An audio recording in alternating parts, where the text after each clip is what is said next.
a lot of people think of innovation and invention as an idea spring, that there are these ideas that come from the ether. And sometimes that's true.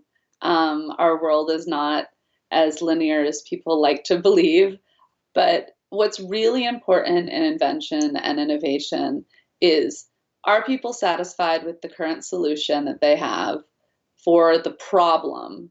And how important is that problem? And if you can figure out a problem or a need that people think is very important and they're very unsatisfied, you have an 80% success rate if you tackle the problem correctly of succeeding. You can figure out whether an idea is going to do well up to 80% before it ever goes past the idea stage by thinking about it in terms of people's needs and the jobs that they have to do.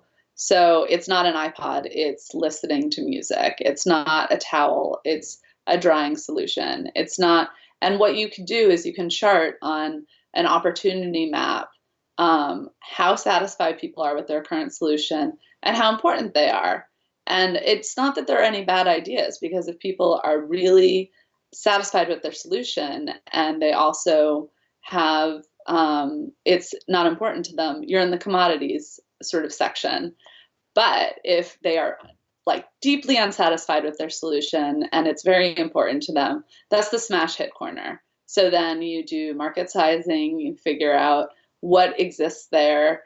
And if there's nothing there, you go after that like a rabid dog. You go after that. And we only innovate in the smash hit corner. So that's how we size things. And we do surveys before we market size, then we do surveys to make sure that our assumptions are correct, that people are actually, unsatisfied with the current solution and that the problem is that important.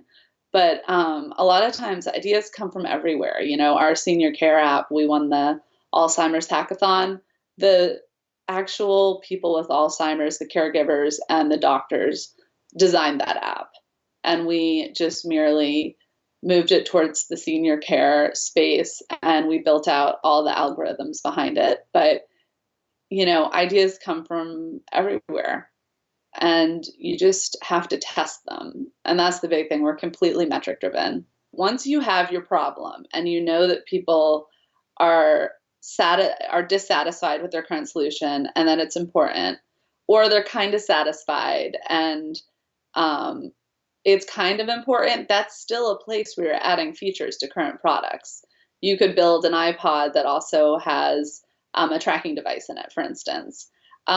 There's always places. It's just how to properly innovate is based on where you fall in the sort of opportunity landscape, which is just a combination of how satisfied and how important the job is. So it's very important to be appropriate how you attack it. So, for instance, our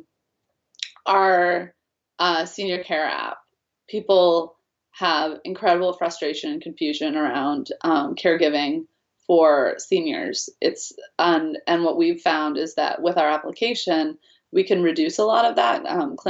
Clinical trials have shown that 40% of caregivers suffer from clinical depression.